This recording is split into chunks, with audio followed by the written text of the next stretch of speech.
அல்லாஹ்வுடைய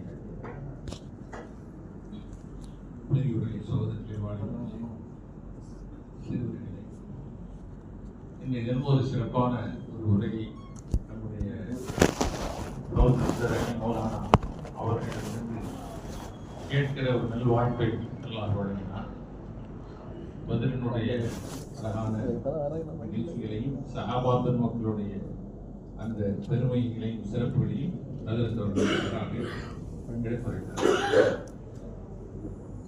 அதாவது பத்ர் சஹாபாக்களை இந்த அளவுக்கு அருமை நாயகம் ஸல்லல்லாஹு அலைஹி வஸல்லம் கண்ணியம் கொடுத்தார்கள் என்ற செய்தி சொன்னார்கள். அருமை நாயகம் ஸல்லல்லாஹு அலைஹி வஸல்லம் அவர்கள் பத்ர் சஹாபாக்கள் சொன்னார்கள், இஃபாலு மா ஷி'தும் யக்ஃபிருல்லாஹ் லக்கும், நீங்கள் பெருமையை செய்து கொள்ளுங்கள், அல்லாஹ் உங்களை மன்னித்து விட்டான் என்பதாக அண்ணன் நபி ஸல்லல்லாஹு அலைஹி வஸல்லம் சொன்னார். யாருக்குமே நபியவர்கள் அப்படி சொன்னதில்லை. ஆனா பத்ர் சஹாபாக்களுக்கு தான் அல்லாஹ் உங்களை மன்னிச்சுட்டா நீங்க விரும்பியதை செய்து கொள்ளுங்க. தப்பு தவறுகளே சஹாபாக்கள் செய்ய மாட்டாங்க. பத்ர் சஹாபாக்கள் மிக உயர்ந்தவர்கள். இந்த முதல் சுஹதாக்கள் அவர்கள் தான் இந்த தீனுக்காக தன்னுடைய இன்னொரு கொடுத்த முதல் ஷஹீத்கள் அந்த சஹாபாக்கள். அதனால அவர்களை கண்ணியப்படுத்தி அருமநாயகம் ஸல்லல்லாஹு அலைஹி வஸல்லம் அப்படி சொன்னாங்க. அந்த அளவுக்கு அந்த பத்ர் சஹாபாக்களுடைய சிறப்பும் வாழ்வுகிறது. அதனால தான் நாம் பத்ர் சஹாபாக்களை பொருட்டை கொண்டு துஆ கேட்கிறோம். சில நேரங்களில் அவர்கள் ஒவ்வொருவருடைய பெயரை சொல்லியும் அவர்களுடைய பொருட்டால் நம்முடைய ஆஜத்துகளை நிறைவேற்றி தரும்படி அல்லாஹ்விடத்தில் கேட்கிறோம். அந்த அளவுக்கு அவர்கள் இந்த தீனின் அஸ்திவாரமாக இருக்கிறார். ஏனென்றால் பதிலே அல்லாஹ்வுடைய பேருதவி கிடைக்கவில்லை என்றால் நமக்கு முஸ்லிம்களுக்கு தோல்வி ஏற்பட்டிருக்குமானால் இந்த தீனே இன்று இருக்காது. நாம் எல்லாம் முஸ்லிம்களாக இருந்திருக்க முடியாது. நம்முடைய மஸ்ஜிதுகள் இருக்காது. நம்முடைய தொழுகை, நோன்பு, ஜகாத், ஹஜ் எதுவும் இருக்காது. எல்லாமே போய்விட்டு அப்படிப்பட்ட நிலையில் தான் அருமை நாயகம் ஸல்லல்லாஹு அலைஹி வஸல்லம் இரவு முழுவதும் தன்னுடைய அந்த கூடாரத்திலே அரிசியிலே இருந்து துஆ கேட்டார். யா அல்லாஹ், இந்த போரிலே நாங்கள் தோற்கடிக்கப்படுவோமே ஆனால் உன்னை வணங்கக்கூடிய மக்கள் இருக்க மாட்டாங்க. அதாவது தொழுகக்கூடிய மக்கள் இருக்க மாட்டாங்க. ஈமான் உள்ள மக்கள் இருக்க மாட்டாங்க. அதாவது ஷிர்க் அதனால உன்னுடைய ஈமானும் உன்னுடைய ஏகத்துவம் உன்னுடைய இபாதத்துகளும் ஹயாத்தாக வேண்டுமானால் எங்களுக்கு பேருதவி செய்ய வேண்டும் என்று அல்லாஹ்விடத்திலே மன்றாடி கேட்டார்கள். அந்த துஆவை அல்லாஹ் ஏற்றுக்கொண்டு பதிலிலே முஸ்லிம்களுக்கு மாபெரும் வெற்றி வழங்கினார். அதைத்தான் அருள்முறை குர்ஆன் அல்லாஹ் சொல்கிறான், வலக்கத் நஸரக்குமுல்லாஹு ஃபி பத்ரின் வ அன்தும் அதில்லா, மூமின்களே நீங்கள் மிக குறைவானவர்களாக இருக்கிற நிலையில் அல்லாஹ் உங்களுக்கு பதிலிலே பேருதவி செய்தார். எண்ணிக்கையிலே குறைவு, ஆனால் அல்லாஹ்வுடைய உதவியினால் அவருடைய மாபெரும் அருளால் நீங்கள் வெற்றி பெற்றீர்கள் என்று அல்லாஹ் சுப்ஹானஹு வ தஆலா சொல்கிறார். அப்ப எப்படி அல்லாஹ் வெற்றியை தந்தார்? அதனுடைய விளக்கத்தையும் அருள்முறையில் அல்லாஹ் சொல்கிறான். 3000 மலக்குமார்களை அந்த பத்ரிலே அல்லாஹ் சுப்ஹானஹு வ தஆலா 3000 313 சஹாபாக்கள்.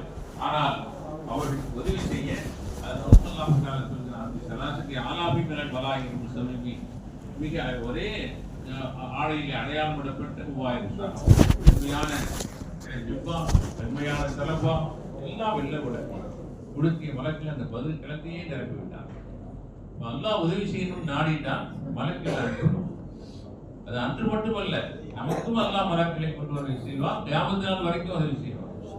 ஏன்னா மலக்கில் சொல்றான், அல்லாஹ் குர்ஆன்ல சொல்றான், மலாயிக்குமார்கள் நல்ல மூமின்களுக்கு இறை நம்பிக்கையில் உறுதியாக இருந்த நல்ல மூமின்களுக்கு சொல்றாங்களாம், நஹ்னு அவுலியாவுக்கும் ஃபில் ஹயாத்தி துன்யா வ ஃபில் ஆகிரா, ஓ மூமின்களே, உலக வாழ்விலும் நாங்கள் உங்களுக்கு தோழர்களாக இருந்தோம், மறுமை வாழ்விலும் உங்களுக்கு தோழர்களாக இருப்போம் என்று நீங்கள் பயப்படாதீர்கள் என்று மலக்குமார்கள் மூமின்களுக்கு சொல்கிறார்கள், நல்லடியார்கள் சொல்கிறார்கள். அப்ப மலக்குமார்கள் நம்மோடு இருந்து கொண்டிருக்கிறார்கள், நமக்கு உதவி செய்து கொண்டுதான் இருக்கிறார்கள். நமக்கு தெரியாது. நம்முடைய தொழுகையில் நம்மோடு சஃபில் நிற்கிறார்கள், துஆக்களுக்கு ஆமீன் சொல்கிறார்கள். அவர்களுக்கு சேர்த்துதான் அஸ்ஸலாமு அலைக்கும் வ ரஹ்மத்துல்லாஹி சொல்றாங்க. யாரெல்லாம் இங்கே கூடியிருக்கிற மலக்களுக்கும் வந்திருக்கிற ஜமாத்தார்களுக்கும் சாந்தியை அருள்வாயாக அப்படின்னு. அப்போ மலாயிக்குமார்கள் வந்து அந்த இடத்துல பகிரங்கமாக வந்தார்கள். 3000 மலக்குமார்கள் இறங்கிவிட்டு அந்த எதிரிகளுடைய உள்ளங்கள் எல்லாம் பயந்து நொறுங்கி விட்டது. அதுக்கு பிறகு அல்லாஹ் தஆலா அந்த போரிலே முஸ்லிம்களுக்கு மாபெரும் வெற்றி. அதாவது 313 சஹாபாக்கள் 1000க்கும் அதிகமான எதிரிகளை அவர்கள் வெற்றி பெற்றார். அவர்கள் ஆயுதங்களோடு தயாரிப்போடு எல்லாம் வந்திருக்கிறாங்க. சஹாபாக்கள் நோன்பாளிகளாக இருக்கிறாங்க. இன்னைக்கு நோன்பாளியா இருந்தா எப்படி இருக்கும் நமக்கு தெரியும். சில பேர் நோன்பு வச்சு தொழுது கூட முடியலைங்கிறாங்க. வெயில் கடுமையா இருக்கிறார், எப்ப தாகம் பசி நின்று தொழுது கூட முடியல, நாங்க வீட்லயே தொழுதுக்கிறோம் அப்படிங்கிறாங்க. அந்த அளவுக்கு பலவீனம் நம்ம இடத்துல இருக்கு. தராவி தொழ முடியல நோன்பு வச்சுட்டு அப்படிங்க. ஆனா சஹாபாக்கள் நோன்பு வைத்துக் கொண்டு 5 வேளை தொழுகையும் தொழுதாங்க. அல்லாஹ்வுடைய பாதையிலே ஜிஹாத் என்கிற அறப்போரையும் செய்கிறார். அப்ப அவங்களுக்கு எவ்வளவு உறுதி இருக்க வேண்டும், எவ்வளவு பலம் இருக்க வேண்டும்.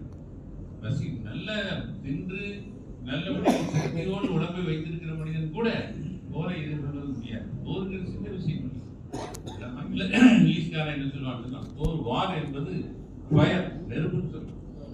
ஏன்னா போர்ல எந்த நேரம் உயிர் போகும் சொல்ல முடியாது. எந்த நேரம் கை போகும், கால் போகும், தலை போகும், எது போகும் சொல்ல முடியாது. இவ்வளவு ஒரு ஆபத்தான எல்லா உலகத்திலும் கெடுதிகளிலும் மிக கெடுதியாக இருக்கக்கூடியதான் போர். ஆபத்து எல்லா ஆபத்துகளும் மேலான அப்படிப்பட்ட போரை சஹாபாக்கள் புனித ரமலானிலே இந்த 17 நோன்பு வைத்துக் கொண்டு அவர்கள் எதிர்நோக்கினார்கள். சரித்திர ஆசிரியர்கள் சொல்கிறார்கள், பத்ர் போர் என்று இரவு முழுவதும் துஆ செஞ்சாங்க. காலையில பத்ர் ஆரம்பிச்சு பத்ருடைய போர் லொஹரோட முடிஞ்சிச்சு. அரை நாள் நடந்த போர் தான்.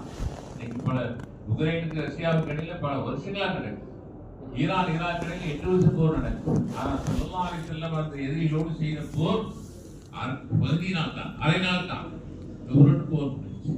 அப்ப அவ்வளவு சுருக்கமான அந்த போர் தான் இந்த இஸ்லாத்தினுடைய அடிப்படையாக இருக்கிறது. அதை கொண்டு அல்லாஹ் தஆலா இந்த தீனை ஒளி வீச செய்கிறார். ஆக அன்பான சகோதரர்களே, அப்ப அதுல என்ன ஏற்பட்டுச்சு, 70 காபிர்கள், மிகப்பெரும் விரோதிகள், இஸ்லாத்தினுடைய வைரிகள் அதில் கொல்லப்பட்டார்கள். 70 காபிர்கள் கைதிகளாக பிடிக்கப்பட்டனர். இதன் மூலமாக ஒரு நம்முடைய சார்பில் சஹாபாக்களுடைய சார்பில் 13 சஹாபாக்கள் அதில் ஷஹீதுகளாக ஆகிவிட்டார். மாபெரும் ஷஹாதத்துடைய மர்தபாவை முதல் ஷஹீதுகள் என்ற அந்தஸ்து பெற்றார். இன்றும் நீங்க உம்ராவுக்கு போனாலும் சரி, ஹஜ்ஜுக்கு போனாலும் சரி, அந்த பத்ர் களத்தை பார்வையிடலாம். மஸ்ஜித் பத்ர் நபி ஸல்லல்லாஹு அலைஹி வஸல்லம் தங்கியிருந்த இடத்திலே பத்ருடைய மஸ்ஜித் கட்டியிருக்கிறார்கள். அந்த ஷஹதாக்கள் அங்கு நல்லடக்கம் செய்யப்பட்டிருக்கிறார்கள். அவர்களுக்கு சலாம் கூறி நீங்கள் தியானம் செய்து கொள்ளலாம். அந்த பத்ருடைய மாஹோலையும் பார்க்கலாம். பத்ர் எப்படிப்பட்ட இடமாக இருக்கிறது சொல்லி பார்த்து கொள்ளலாம். அங்கே தொழுது நாம் துஆ செய்யலாம். அந்த பத்ர் ஷஹதாக்களுடைய பொருட்டை கொண்டு நம்முடைய ஆஜத்துகளை அல்லாஹ் நிறைவேற்றி வைத்து நம்முடைய பலாய்களை முசீபத்தை நீக்க வேண்டும் நாம் துஆ செய்யலாம். அப்ப பெரியவர்கள் சகோதரர்களே, அப்ப அந்த அரை நாள் போரில அல்லாஹ் மகத்தான வெற்றியை கொடுத்தான். அதுக்கு பிறகு அந்த 70 காபிர்கள் அந்த பத்ர் என்கிற பத்ருங்கிறது ஒரு கிணத்துடைய பேர் தான். அந்த பத்ருங்கிற கிணத்துல எல்லாத்தையும் மூடப்பட்டு அந்த காபிர்களை பார்த்து சொன்னாங்க, அல்லாஹ் உங்களுக்கு எதை எச்சரிக்கை செய்தாலும் அது உங்களுக்கு வந்து உங்களுக்கு எச்சரிக்கை செய்தான். இந்த தீனுல் இஸ்லாத்தை அல்லாஹ்வுடைய நபியை நீங்கள் இடையூறு செய்யாதீர்கள். அந்த அல்லாஹ்வுடைய நபிக்கும் அவருடைய தீனுக்கும் முரண்படாதீர்கள் எவ்வளவோ அல்லாஹ் சொன்னா, நீங்க கேட்கல. அல்லாஹ் தஆலா உங்களுக்கு தண்டனை கொடுத்துட்டான்னு சொன்னான். அந்த பதில் கிணற்றில் போடப்பட்டார்கள். ஷஹதாக்கள் நல்லடக்கம் செய்யப்பட்டார்கள். அதுக்கு பிறகு அந்த 70 கைதிகளை மதீனாவுக்கு அழைத்து செல்லப்பட்டு அவர்களை அங்கே வைத்து பல நாட்கள் கைதிகளாக பாதுகாக்கப்பட்டது. இப்போ சஹாபாக்கள் ஸல்லல்லாஹு அலைஹி வஸல்லம் கேட்டாங்க, இவங்கெல்லாம் என்ன செய்யலாம்? அப்ப ஹஜ்ரத் உமர் ஃபாரூக் ரலியல்லாஹு தஆலா சொன்னாங்க, யா அல்லாஹ் யா ரசூலல்லாஹ் அல்லாஹ் வஅதா ரசூலிஹி, அல்லாஹ்வுடையும் அவருடைய ரசூலுடையும் விரோதிகள், அல்லாஹ்வுடைய விரோதிகள், ரசூலுடைய விரோதிகள். ஆகவே தாங்கள் இவர்கள் அத்தனை பேரையும் கொண்டு விடுங்கள், கத்தல் செய்து விடலாம் என்று சொன்னாங்க. அப்ப ஹஜ்ரத் அபூபக்கர் சித்திக் ரலியல்லாஹு தஆலா பொறுமையின் உருவமாக இருக்கின்றவர்கள் அவர் யா ரசூலல்லாஹ், இவர்களை நாம் கொலை செய்து விடுவதனால் எந்த பிரயோஜனம்? இவர்கள் நம்முடைய உறவினர்கள், இவர்கள் எல்லாம் குறைஷிகள், ஹாஷிம் கூட்டத்தை சேர்ந்தவர்கள். இவர் அதிகமான பேர் இருக்கிறார். இவர்களை நாம் கொண்டு விட்டால் பாய்தா, இவர்களை விட்டு வைத்தால் இன்ஷா அல்லாஹ் அவர்களுக்கு அல்லாஹ் ஹிதாயத் செய்வான், அவர்களுக்கு ஈமானுடைய ஒளியை கொடுப்பான், வெறும் சஹாபாக்களாக இன்ஷா அல்லாஹ் பின்னால் வந்து விடுவான். ஆகவே நீங்கள் இவர்களை நஷ்டீடு வாங்கி கொண்டு நாம் விடுதலை செய்யலாம். அருமை நாயகம் சொல்லாங்க எப்ப இறக்கவும் திரும்பியும் அவங்களுடைய யோசனை தான் கேட்டுக்கொண்டு எல்லோரும் நஷ்டஈடு வழங்கி விடுதலை பெறுங்கள். ஏன்னு கேட்டா, அந்த கைதிகள்ல அருமநாயகம் ஸல்லல்லாஹு அவருடைய சிறிய தந்தை அப்பாஸ் ரலியல்லாஹு இருக்கிறாங்க. அவங்களும் அந்த காபீர்களுடைய கூட்டத்தில் அவங்களும் வந்து அவங்க இஸ்லாத்துக்கு ஆதரவு கொடுத்தவங்க. வினாவில் மதீனாவாசிகள் இஸ்லாமாக இருக்கு, அவங்க தான் காரணமா இருந்தோம், நபி அவர்களுக்கு பக்கபலமா இருந்தோம். அப்படிப்பட்ட இஸ்லாமுடைய ஆதரவாளர் இருந்தாலும் கூட அவங்க மக்காவில் வசிக்கிறதுனால இந்த காபிர்களோட வந்தாங்க. அது வரைக்கும் இஸ்லாத்தை அவங்க வெளிப்படுது. அதே போல அருமநாயகம் ஸல்லல்லாஹு அலைஹி வஸல்லம் மூத்த மகள் ஸைனப் அவர்களை நிக்காஹ் முடித்த அந்த அபுலாஸ்ங்கிற அவரும் அங்க இருக்கார். நபி அவருடைய மூத்த மருமகன் அவரும் அந்த கைதிகள் ஒருத்தராக இருக்கிறார். இப்படி பல சஹாபாக்கள், பல கைதிகள் அருமநாயகம் ஸல்லல்லாஹு அலைஹி வஸல்லம் அவருடைய உற்றார் நெருங்கிய உறவினர். அதற்கு அப்பாஸ் பற்றி சொன்னாங்க, சொல்லாது நீங்க அந்த பதில் கிழக்கில் என்னுடைய சிறிய தந்தை அப்பாஸ் அலி அல்லாஹ் அவர்களை பார்த்தால் அவர்களை கொன்று விடாது, வேண்டுமானால் கைது செய்து கொள்ளுங்கள், அவர்களை கொன்று விடாது. ஏன்னா அவங்க அவ்வளவு தியாகத்தை செய்தவர்கள் நபி அவர்களுடைய சிறிய தந்தை தந்தையின் மக்கள் அந்தஸ்தில் இருக்கிறார். அதே மாதிரி எல்லாம் இந்த கைதிகள் அதிகமான பேருக்கு விரைவிலே ஈமான் கொள்கிற பாக்கியத்தை எல்லாம் கொடுத்தால் அவர்கள் எல்லாம் பெரும் பெரும் சஹாபாக்களாக வருவாங்க. ஆக பெரியோர் சொல்றீங்களே, அந்த நஷ்டீடு கொடுக்க முடியாத கைதிகளுக்கு சொன்னாங்க, அந்த வசதி இல்லாதவர்களுக்கு நீங்கள் மதீனாவுடைய 10 பிள்ளைகளுக்கு அரபி மொழியை கற்றுக் கொடுக்கணும். எப்படி மக்தப் மதரசாவில் நம்ம ஆலிம் பார்த்தான்னு சொல்லி அரபி மொழி கற்று தர்றோமோ, அது போன்று 10 பிள்ளைகளுக்கு நீங்கள் வந்து அரபி மொழியை கற்றுக் கொடுத்தது விடுதலை பெறுவீங்க. இப்போ அது ஏன்னா அவங்கள முக்கால்வாசிலாம் படிச்சு எல்லாருமே அரபி மொழி தெரியும், எழுத படிக்க தெரியும். அப்போ அதே மாதிரி கற்றுக் கொடுத்து அவர்களை விடுதலை செய்யணும். ஆக திருவள்ளுவர்கள் இறக்கப்படும். அது மாதிரி அவர்களை விடுதலை செஞ்சாங்க, அவர்களை ஆக இந்த பதில் என்பது நமக்கு என்ன உணர்கிறதா, நாம் அல்லாஹ்வுடைய உதவியின் மீது நம்பிக்கை, அல்லாஹ்வுடைய உதவி பெரியதை தவிர மெஜாரிட்டி மைனாரிட்டி மக்கள் இந்த நாட்டிலே பலர் இப்பொழுது பயப்படுறாங்க. மைனாரிட்டியா இருக்கிறோம், மெஜாரிட்டியா இருக்கிறவங்க நம்மளை சாதிடுவாங்களோ, அல்லாஹ் தான் மெஜாரிட்டியை ஒழிச்சு கட்டினான் பதில். மெஜாரிட்டியினர்கள் ஒன்றும் செய்ய முடியல. அதனால அல்லாஹ்வுடைய உதவிதான் பெரியதே தவிர மெஜாரிட்டி மைனாரிட்டி பெருசு இல்லை. அந்த மெஜாரிட்டியும் அல்லாஹ் மைனாரிட்டி ஆக்கிறது. அதனால அல்லாஹ்வுடைய உதவிக்கு நாம் உறுதியான நம்பிக்கை வைத்து மிக பலமான ஈமானோடு நாம் இருக்க வேண்டும். அதே போல துஆவுடைய நம்பிக்கை, அருமநாயகம் ஸல்லல்லாஹு அலைஹி வஸல்லம் இரவு முழுவதும் துஆ செய்வாங்க.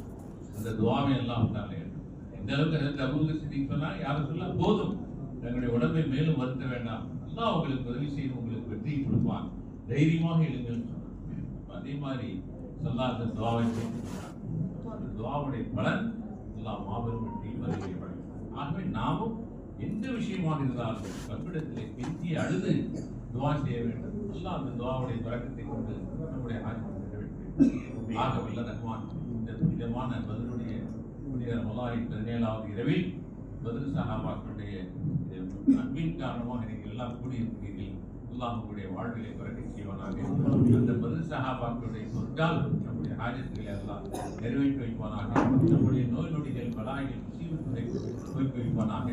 அந்த பதில் சஹாபாக்கள் கொடுத்தால் இந்த நாட்டிலே நம் முஸ்லீம்களாகிய நாம் மிக நிமிர்ந்து சீரும் சிறப்போடு வாழ்வதற்கு உலகமெங்கும் வாழ்கிற முஸ்லீம்களுக்கு அல்லாஹ் செய்து அவர்களை சங்கையோடு சிறப்போடு வாழ நல்ல துஆ செய்து கொண்டு உங்கள் அனைவருக்கும் எங்களுடைய ஜமாஅத்துல் முஹம்மது சார்பாக உங்கள் அனைவருக்கும் துஆவை இந்த நேரத்தில் நாங்கள் செய்து கொண்டு, குறிப்பாக இந்த மஹல்லாவுடைய ஜமாத்தார்கள், இந்த மஸ்ஜிதின் நிர்வாகிகள், இவர்களுக்கு எல்லாம் துஆ செய்து அல்லாஹ் இவருடைய வாழ்விலை பறக்க செய்வாயாக. எங்கள் அனைவருடைய ஹயாத்தை நீளமாக்கி வைப்பாயாக. உன்னுடைய சஹாபாக்களுடைய நேரத்தில் நாங்கள் கூடியிருக்கிறோம். எங்களுக்கு அந்த சஹாபாக்களுடைய வாழ்வு முழுவதும் அவர்களை நேசித்து அவருடைய குப்பின் மீது எங்கள் நபியோருடைய பாசத்தின் மீது எங்களுடைய ஹயாத்தை மோதியமாக்கி வைப்பாயாக.